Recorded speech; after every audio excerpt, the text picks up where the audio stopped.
AM and FM WCSR. It's our second annual Chargers Roundtable on AM 1340, FM 92.1, your home for Chargers football. We have assembled an esteemed panel to talk a little bit about last year and preview the season coming up.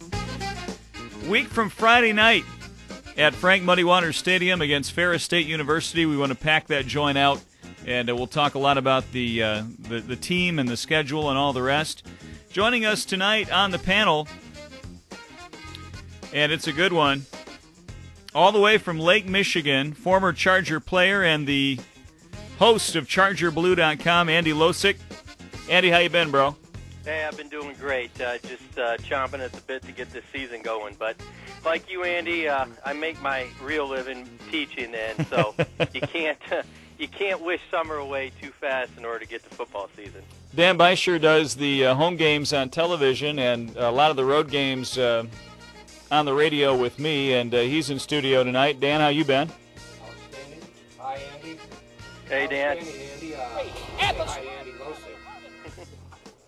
Brad Monastiere is the sports information director at Hillsdale College and a newlywed, as is Dan. Congratulations, Brad. Thank you very much, Andy. It's been a fun summer, but looking forward to the fall, and we're going to have a lot of good times at our campus this year. And Jim Eckhardt's here, too. Nice to see you, buddy. Hi, Jim. How are you, my man? The Hall of Famer, and we'll talk about that a little bit later on as well. Welcome on into Timeout for a Wednesday, and we're looking forward to this Charger Roundtable. I want to start with you, Losik, because you've really followed the guys that graduated last year, and I know you watched Jared Veldier play really carefully in his game with the Oakland Raiders. How's Jared doing out there? Well, Jared is doing, I think, probably better than most of us could have hoped for. Right now, there's a lot of talk about him battling for the starting center position with the Oakland Raiders. Their number one center went down in their game with Chicago, and Jared hasn't played center since high school, but I guess Tom Cable and former Charger Brent Myers must be on the same page someplace, and he's battling for a starting job there, but he's also holding his own as a backup left tackle and did pretty well against Peppers from the Bears this past Saturday night down in Chicago. He got beat one time, but probably beat him 14 of the other 15 times. So Jared is doing us all proud and really making a believer out of a lot of Raiders fans. Now, there was some hope for Petro and Kegg and even Barabee. I know that Barabee and Kegg were cut shortly after their tryouts. Kegg had made it a little bit further. What was the update on him?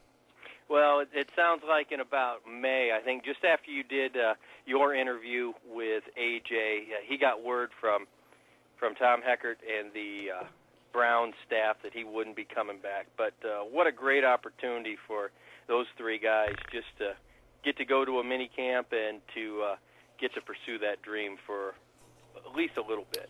I want to throw this out to everybody on the panel tonight.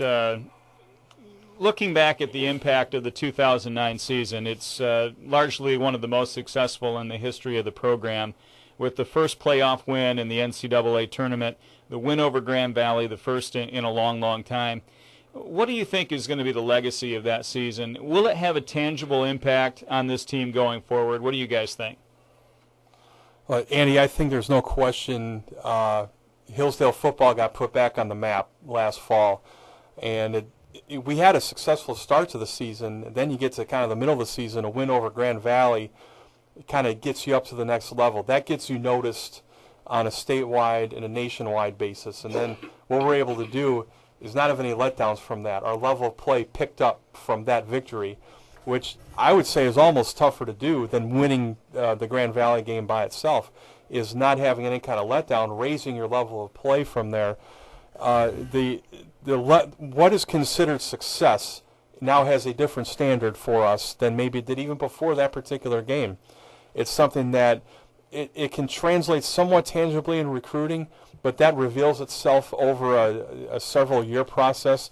What we had last year was the result of the work that the coaching staff had done building up to that. Now, you get to a level of success like we had last year. That's kind of more of a starting point going forward. I think that's one of the greatest legacies last year's team left.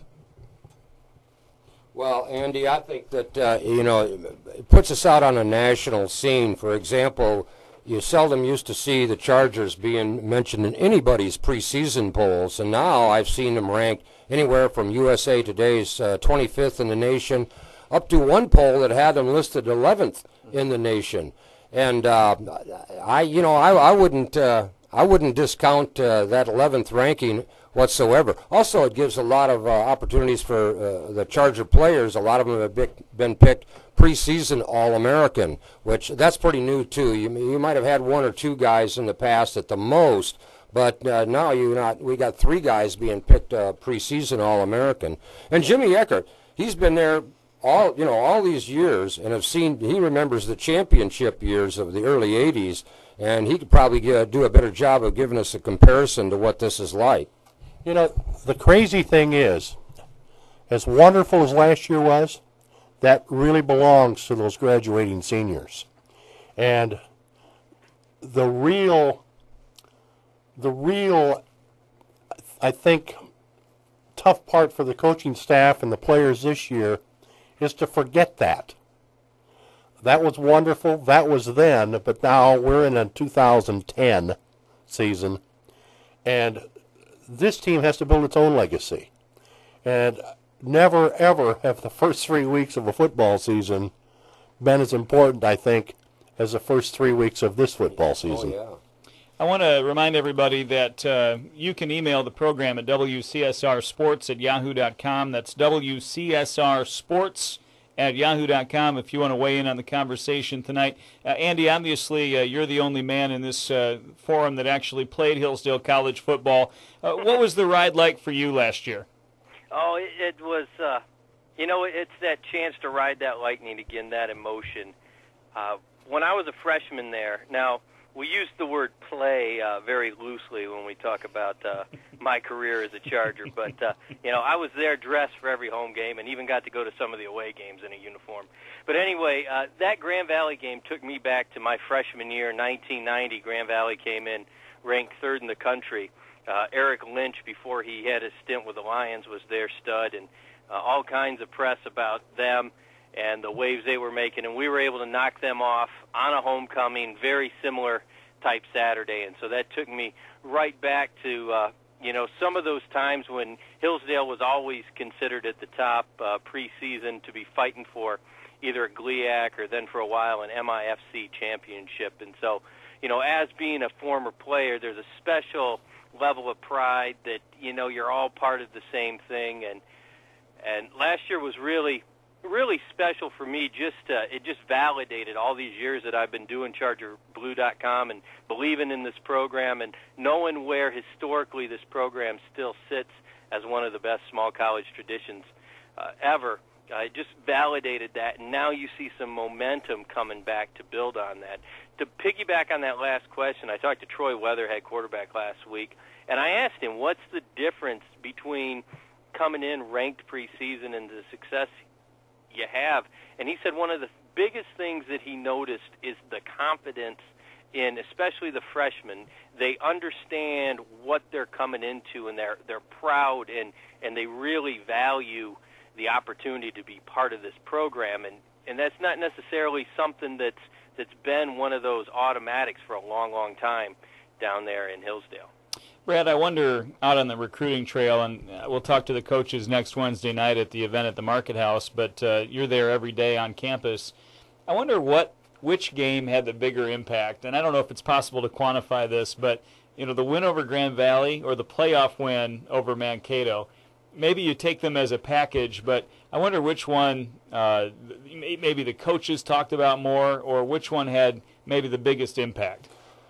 I feel like the coaches look at the season as the biggest win, that it was a gradual build-up week to week of the team improving its play, improving its confidence. If you remember, we gave up a lot of points in those first couple of weeks that we had.